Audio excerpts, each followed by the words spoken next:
things like that. I do prefer Python over C though, so I guess USP, unit system programming, in a way.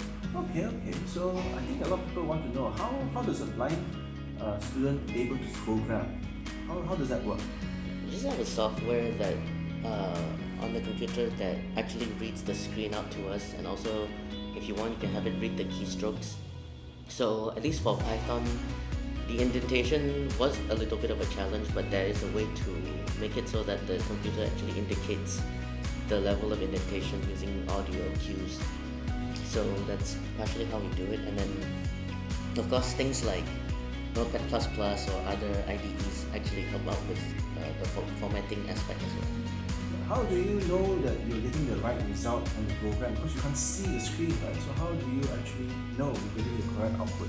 It usually reads it to us, and usually I do run the program on the console, so any output or any errors are on the console, so I can just hear what it's telling me. I guess one of the things is that people think programming always has a visual output, but a lot of it is actually can be textual as well, isn't it? Yeah, I think most people were thinking of front-end programming, which yes, does have a lot of visual output because users are more used to graphical interfaces and the like. But the buttons and the links and all that, they don't do anything if there's no back-end element to it. So in a way, I would be focusing on back-end programming more, I would think. Cool. So back-end programming, fantastic. So how about let's take you back again to when you were applying for universities. How was the experience of applying to university to do computing?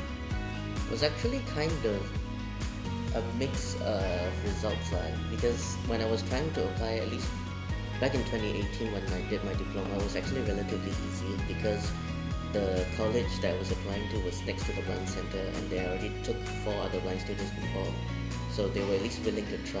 What's the name of that college? Disted College.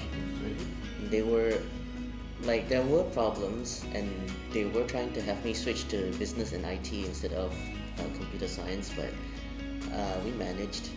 There were some hurdles of it. It was alright. And then after that, I was kind of drifting. I wasn't really sure which university I would have gone to because I was supposed to go to Toyohashi, but that didn't happen.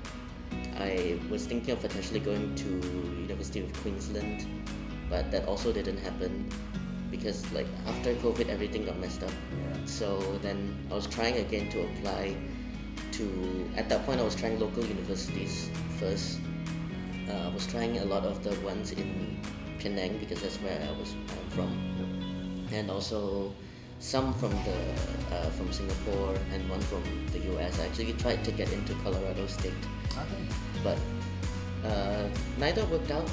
So I remembered my instructor saying, why don't you try Curtin University? So I was like, okay, let me try applying to both branches of Curtin. I'm gonna apply to the Sarawakian one and the Perth one to see what happens.